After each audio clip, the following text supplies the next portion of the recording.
I am Nick Powell, City Hall Bureau Chief with City and State. Joining me for today's City and State TV is Melinda Katz, the Queens Borough President. Thanks for joining us today, Melinda. Good morning. So you are obviously new to the Borough President's office. Can you kind of describe in broad strokes maybe some of what some of your vision is for rebranding Queens as a tourist destination? Sure. As you know, I'm not new to politics and to government. This is my 21st year, actually. February is my 21st anniversary in public service. And I grew up in Queens. I'm living in the house my father brought us up in. So it's now, 48 years in the same house for me. And Queens, to me, is really the center of where I think all tourists should come. If you visit the city of New York and you don't come to the borough of Queens and eat our meals from all over the world and visit our cultural centers also from all over the world, I don't believe you've actually seen the city of New York.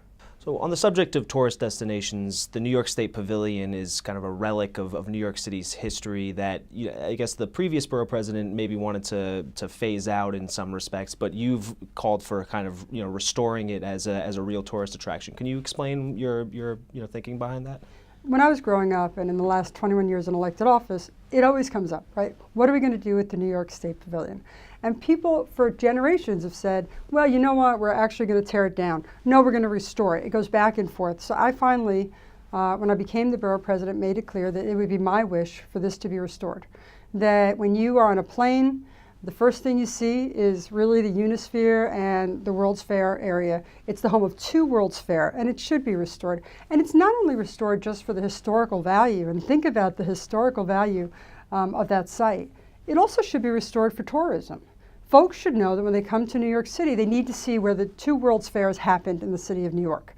And it's where Men in Black, the movies, all of these different TV shows are in Flushing Meadow Park as well, King of Queens, all of that. And you always see this site in the movies and in the TV. So when they come to New York City, they should know if they don't go see it, they haven't seen really New York City. And I think that's part of what's going to attract folks in tourism to the borough of Queens. Shifting gears a little bit to transportation, Queens is an enormous borough, obviously, and there are certain areas that are quote-unquote transportation deserts that don't have necessarily easy access to subways and buses. Where do you see yourself fitting into that conversation as an advocate for, increased access to transportation? Are there things that you can do to, kind of facilitate progress in that area? There are so many things wrong with the transportation in Queens. I think the first and foremost is we are a borough that doesn't have subways all over the borough. It's about a third that is covered with subways, which means that we really rely not only on the Long Island Railroad on the east, but we also rely on bus service heavily. So we have a third only covered by subways. We have areas like in Douglaston and Bayside where the express buses stop at 8:15 in the morning, which means, by the way, that if I'm going to school with my kids and I need to drop my kids off at 9 o'clock, I've already missed the bus. I've already missed the express bus to go to Manhattan. You can't create an economy in a borough where people can live, work, educate their children, go to tourist attractions in the evening if they can't get around. Rockaways, we need a ferry. We were lucky enough, and the mayor was really responsive in continuing the ferry for 6 months. It was about to go away in January 31st, and he continued it for 6 months. But it needs to be permanent. And folks that want to go out to the Rockaways and develop the Rockaways or create housing in the Rockaways need to know that the city is serious about that commitment to make the ferry permanent. So yeah, transportation is a real problem. I think we need to also look at it from the perspective of development and housing. If you're going to add 1,000 units of housing, affordable housing, market value housing, whatever it is, one of the questions we need to be asking is how are people getting in and how are folks getting out? How are you going to work? How are you getting your kids to school? So we can't just be adding things haphazardly. We need to make sure that those issues are dealt with. And that's going to take, by the way, someone to deal with the city and the state. You mentioned the Rockaways, which obviously was one of the areas of New York City that was heavily hit by Superstorm Sandy. Now, how far along is that area in its recovery, and what still needs to be done to really get it back to where it was before? There's a lot more to do there. There is a lot that has been done. The resiliency of Rockaways folks it's just amazing to me. I mean, they really had a rough time. And it wasn't only, I mean, the storm was really rough, but the response, I think, made it rougher. There wasn't an immediate response by the city, I think, that was good enough to make sure that housing and food and all of the necessities of life got to folks out in the Rockaways. The rebuilding was slow. The payments out was slow. And I think that, look, we never expected the storm to be what it was, but we're government, right? We need to deal with what happens and the actual reality of how folks are devastated. So I think right now what's happening is Build It Back is just starting to send out the checks for the first phases of rebuilding. Most of it has been rebuilt, but we don't have safety yet, and we don't have a large portion of the beach that's really protected. And let's not forget, by the way, when the Rockaways are not protected on that beachfront, inland becomes a lot more vulnerable. So we do need to make sure that that is done.